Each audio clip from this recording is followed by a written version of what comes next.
Hi friends, welcome to our channel SS life fuel. అందరికీ శ్రీ క్రోధినామ సంవత్సర ఉగాది శుభాకాంక్షలు అండి.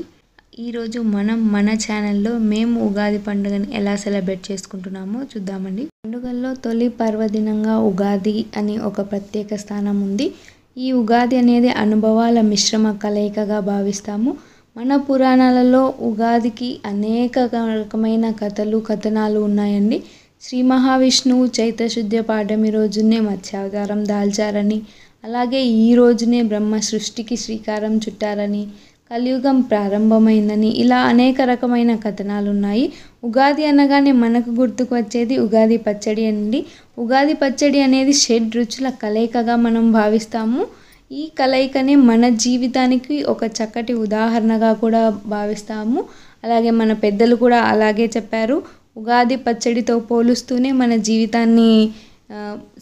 జీవిత సారాన్ని తెలిపారు. మన జీవితంలో సంతోషం, దుఃఖం, బాధ, కోపం, ద్వేషం, అసూయ, అసహనం, ధైర్యం, ఇలా అన్ని రకాల పరిస్థితులను పోలుస్తూ ఈ ఉగాది పచ్చడిని అనేది సూచించారు. ఈ ఉగాది పచ్చడి అనేది 6 రకాల రుచుల కలయిక అండి. ఆ కలయికనే ఉగాది పచ్చడి అని అంటాము. ఉగాది పచ్చడి అనగానే తీపి, చేదు, పులుపు, వగరు, ఉప్పు, ఇలా 6 రకాల రుచుల కలయికనే ఉగాది పచ్చడి. ఉగాది పచ్చడిలోని ఒక్కొక్క రుచికి ఒక్కొక్క రకమైన ప్రత్యేకత ఉందండి. అది మొదటిగా ఒక్కొక్క రుచిలో ఒక్కొక్క రకమైన మన శరీరానికి అవసరమయ్యే లవణాలు ఉన్నాయి. అలాగే మన శరీరంలోని వ్యాధులను నివారించే శక్తి కూడా ఈ రుచులలో ఉన్నాయి. మొదటిగా బెల్లం తీసుకుంటే, బెల్లం అనేది జిడ్డుగా ఉంటుంది కాబట్టి మన శరీరంలోని వాతాన్ని తగ్గించి మన శరీరానికి కావాల్సిన బలాన్ని ఇస్తుందండి. అలాగే చింతపండు, ఈ 6 రుచుల్లో చింతపండు అనేది ఒక రకమైన రుచి. ఇది పులుపు రుచిని సూచిస్తుంది. జీవితంలోనే పులుపు అనేది మన జీవితంలోని విసుగుకి సంకేతం. ఈ పులుపు రుచి అనేది మన జీవితంలో ఎలా ఉండాలి, ఎలాంటి సిచ్యువేషన్లో ఎలా వ్యవహరించాలి అనేది సూచిస్తుంది.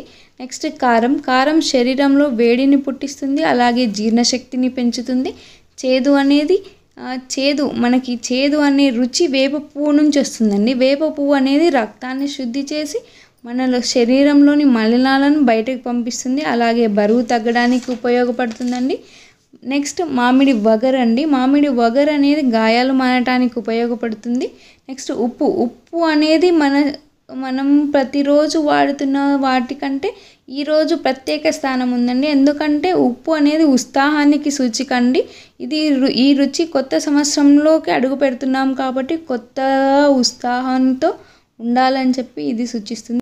పచ్చడి తీసుకునే ముందు స్మరించవలసిన శ్లోకం ఏంటంటే, శతాయ వజ్రదేహాయ సర్వసంపత్కరాయ చ సర్వారిష్ట వినాశాయ నింబకం దళభక్షణం. ఈరోజు నేను కేసరి రెడీ చేసుకుంటున్నానండి. ఇది ఎందుకు రెడీ చేసుకుంటున్నాను అనేది లాస్ట్లో చెప్తానండి. నేను దీనికోసం కొద్దిగా ప్యాన్ పెట్టుకొని నెయ్యి వేసుకుంటున్నానండి. నెయ్యి కరిగిన తర్వాత, కొద్దిగా హీట్ అయిన తర్వాత నేను ఎండు ద్రాక్ష వేసుకొని వేయిస్తున్నాను. ఎండు ద్రాక్ష అనేవి తొందరగా వేగుతాయండి. సో అందుకని మనం దగ్గరుండి కలుపుకుంటూ త్వరగా వేగేస్తుంది. ఒక 10 సెకండ్స్లో ఎండు ద్రాక్ష వేగిపోతాయి. వేగిన తర్వాత పక్కకి ప్లేట్లోకి తీసేసుకుంటున్నాను. నెక్స్ట్ కొద్దిగా జీడిపప్పు వేస్తున్నాను. ఇవి కూడా అటు ఇటు కలుపుకుంటూ వేయించుకోవడం వలన బాగా దూరగా వేగుతాయి. అలాగే మాడిపోకుండా ఈవెన్గా ఏదైనా ఏ స్వీట్లోకి వేసుకున్నా టేస్ట్ అనేది పర్ఫెక్ట్గా బాగుంటుందండి. నెక్స్ట్ నేను బాదం పప్పుని ఇలా పలుకులుగా చేసుకొని ఇందులోనే వేసేస్తున్నాను. ఎందుకంటే ఫుల్గా బాదం పప్పు వేస్తే అది బాగా వేగదండి. సో అందుకని ఇలా పలుకులుగా చేసుకొని వేసుకుంటే బాగా వేగుతుంది. ఇవి కూడా వేగిపోయాయండి. ఇదిగో కలర్ చేంజ్ అవుతున్నాయి. సో నేను పక్కకి ప్లేట్లోకి తీసేసుకుంటున్నా. ఇందులోనే నేను రవ్వ తీసుకుంటున్నానండి. 2 కప్పుల రవ్వ తీసేసుకుంటున్నాను. ఈ రవ్వని కూడా ఈ నెయ్యిలో వేయించుకోవడం వల్ల టేస్ట్ అనేది ఇంకా బాగుంటుంది. ఇలా అంతా కలుపుతూ మిక్స్ చేస్తూ వేయించుకోవడం వలన టేస్ట్ అనేది ఇంక్రీజ్ అవుతుందండి. రవ్వ అనేది బాగా దోరగా వేగుతుంది. అలా అలా తిప్పుతూ కలుపుతూ ఉంటే రవ్వ బాగా వేగిపోతుంది. రవ్వ వేగిపోయింది. నేను ప్లేట్లోకి తీసేసుకుంటున్నాను సైడ్కి. ఇప్పుడు ఈ రవ్వకి 2 కప్పుల రవ్వకి నేను 6 కప్పుల వాటర్ తీసుకుంటున్నాను.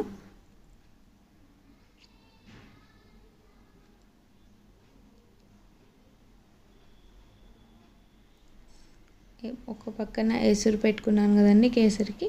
నెక్స్ట్ ఇటు పక్కన పాలు కూడా పెట్టేసుకున్నాను నేను.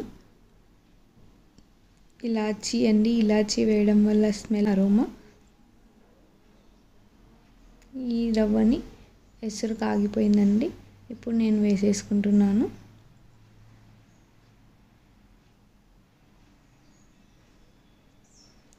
వన్స్ వాటర్ తీసుకోవడం స్టార్ట్ అయిందంటే ఈ రవ్వ అనేది తొందరగా గట్టిపడిపోతుంది. సో అందుకోసమని దాన్ని తిప్పుకుంటూ కలుపుకుంటూ ఉండాలండి, లేదంటే ఉండలు కట్టేస్తుంది. నెక్స్ట్ నేను ఈ 2 కప్పుల రవ్వకి 3 కప్పుల పాలు అనేది తీసుకుంటున్నాను. పాలు వేసుకోవడం వల్ల కూడా కేసరి టేస్ట్ అనేది చాలా బాగుంటుంది. దీన్ని కూడా ఉండలు లేకుండా ఉండలు కట్టకుండా కలుపుతూ తీసేసుకోవాలి. ఉండలు కడితే కేసరి అనేది గట్టి పడిపోతుంది. తొందరగా టేస్ట్ అనేది ఈవెన్గా పాలు కానీ మన షుగర్ కానీ ఈవెన్గా స్ప్రెడ్ కావు. సో నేను ఈ 2 కప్పుల రవ్వకి 3 కప్పుల షుగర్ అనేది తీసుకుంటున్నాను. దీన్ని కూడా మిక్స్ చేస్తూ కలుపుకోవాలి. అంతా స్ప్రెడ్ అయ్యేలాగా మీడియం ఫ్లేమ్లో పెట్టుకొని కలుపుకుంటున్నాను నేను. సైడ్స్కి అంటకుండా సైడ్స్కి కూడా తిప్పుకుంటూ కలుపుకుంటుండాలి. ఎందుకంటే సైడ్స్కి అంటిందంటే అది గట్టి పడిపోతుంది. మళ్ళీ కలుపుకున్నా మనకి అది వేరే అవుతుంది, టేస్ట్ వేరేలా ఉంటుంది. సో అందుకోసమని ఉండలు లేకుండా అంతా కలుపుతూ గట్టిగా తిప్పుకోవాలి. నేను ఇందులోకి కూడా కొద్దిగా పాలు తీసుకొని ఫుడ్ కలర్ యాడ్ చేసుకుంటున్నాను. ఫుడ్ కలర్ ఆప్షనల్ అండి, మీకు ఇష్టమైతే వేసుకోండి, లేదంటే స్కిప్ చేసేయండి. నేను వేసుకుంటున్నాను. ఇంతకు నేను ఈ కేసరి ఎందుకు రెడీ చేస్తున్నానో చెప్పలేదు కదండి మీకు. ఈరోజు మేము ఆంజనేయ స్వామికి ఆకుపూజ కట్టించుకుంటున్నామండి. దానికి ఈ కేసరి ప్రసాదాన్ని రెడీ చేస్తున్నాను నేను.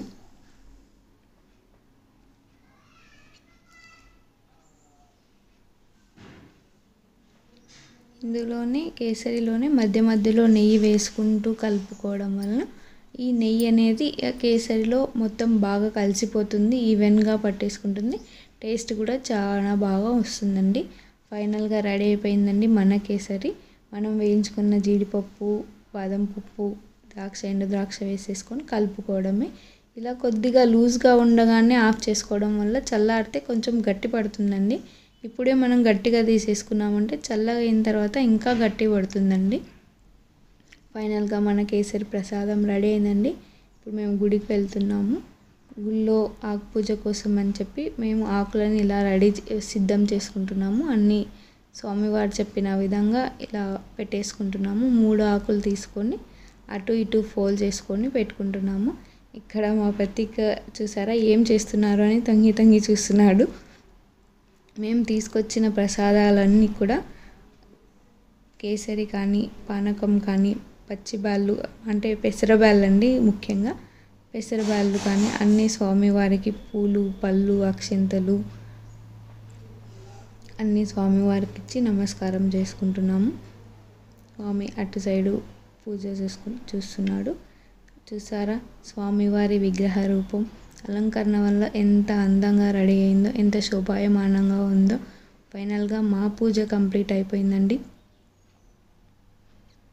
ఫైనల్గా మాకు ప్రసాదం ఇస్తున్నారు. ఇక్కడ గుళ్ళోనే పంచాంగ శ్రవణం జరుగుతుంది.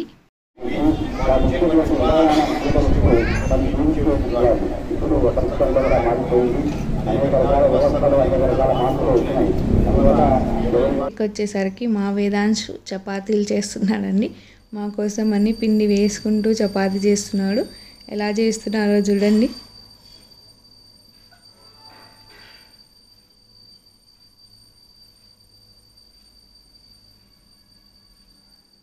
ఇప్పుడు చపాతీ చేసి చేసి అలసిపోయి వాటర్ తాగుతున్నాడు. ఇక్కడ మా ధన్వి వచ్చేసిందండి. ఏం చేస్తున్నారు, ఏమేం చేశారని చెప్పేసి చెక్ చేయడానికి వచ్చిందండి. ఇదండి మా ఉగాది పండుగ. మేము ఎలా సెలబ్రేట్ చేసుకున్నామో చూపిస్తున్నాం. మీకు కనుక నచ్చినట్లయితే లైక్ చేయండి, షేర్ చేయండి, సబ్స్క్రైబ్ చేయండి. Thank you for the watching. Bye bye.